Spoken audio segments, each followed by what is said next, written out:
in history, all the events connected with black people happened during the month of October. I don't know what it was, we just felt, chill out, everything cool, all the rest of the year. Then come October, obviously, we just, oh my God, everything's got to be done, everything's got to be done.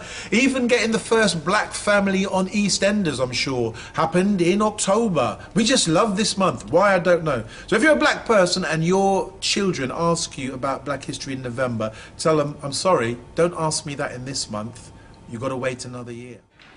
It's great to talk about Black History Month, but you know, I think that we should be celebrating every single day of every month of every year. I talk to the parents and of kids who have problems, and I feel that they have to take the responsibility. Stop blaming the schools, stop blaming society. We are forever blaming the slave trade. We are forever going back, looking back and blaming other people. We got to start looking at ourselves. Many things about Caribbean history or African history just has not been, I suppose, taught in schools, or it's not regarded for some reason as significant. So that's why I'm happy to be involved in an event like this, and I think that Black History Month is very valuable. Hearing negatives about getting rid of Black History Month, they said get rid of us when we came here. And we're still here.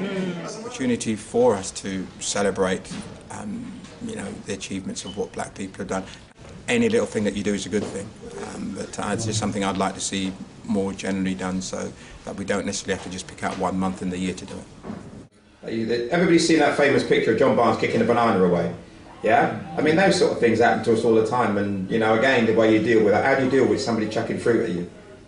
One way, collect the fruit up and have some. Thank you very much. Have you got any more? Loving Black History Month, and one thing I would say is, why do we only just cram it into October? We should have it every month of the year, every day of the year. Why not? Because we've always got to learn about black history. You didn't have many black folk writing? No, not at all, but I've always been quite ambitious, and if you tell me I can't do something, invariably I'm going to try and prove you wrong. Now there's quite a few people in the business, but back then there was only like a few of us around in that circle. I was about the only black dancer on television at the time, I suppose. Yeah, well, Craig Charles actually said he's not surprised that he got the role as the cat, because this man can get in and out of an outfit in 2 minutes. Is that true? Don't look like it right now, does it? I'm a triple jumper. I've competed for Great Britain. Looking back now, it seems strange that there were so few black people out there that we could actually look up to. So now, sort of being part of a generation of athletes that try and sort of be role models and be ambassadors to our sport, try and show them the way by doing the right thing. For example, when I was playing for West Indies, chaps would say, you coolie people too weak, man. When we finished training, I used to go and do my extras. I used to spend an hour running between the wicket on my own, where they didn't see me, because I didn't want them to follow me. Right? Yeah. So they made me fitter than all of them. So I saw it as a plus. She said, oh, well, when we came here, all we had was 2 suitcases and a green bicycle. And my parents did arrive in Trinidad in January 1956. In the same month, Eric Williams did launch the PNM, People's National Movement.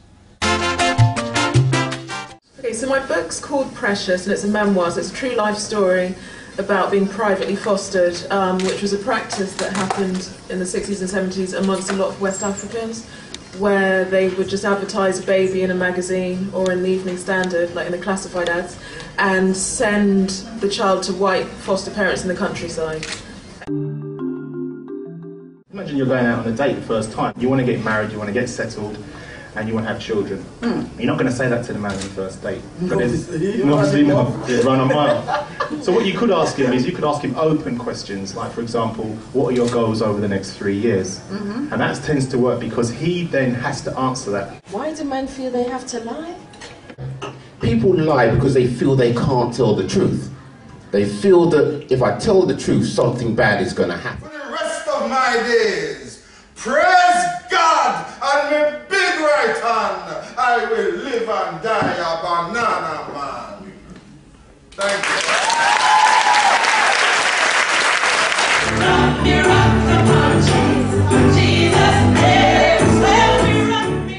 forward. You got to read. Read, because you don't want to be, listen, when you're in the class, yeah, and the teacher asks you a question, if you've been reading comic inside the book, you're a dunce. You don't want to be a dunce until you come out, right? You have to go forward. Like, if you see me now, I'm gonna be like an entrepreneur, you know, like, you see people laughing, but let me tell you now, I'm telling you serious, right? You gotta hear my name again, you know, Early D, the Lion of Alsden, yeah? Who name people call out in history, from history book? Genghis Khan, innit? Genghis Khan, Richard's the Lion's Heart, Henry the Eighth, right? That's why they call out in name, because he's in history book. Solid, nice.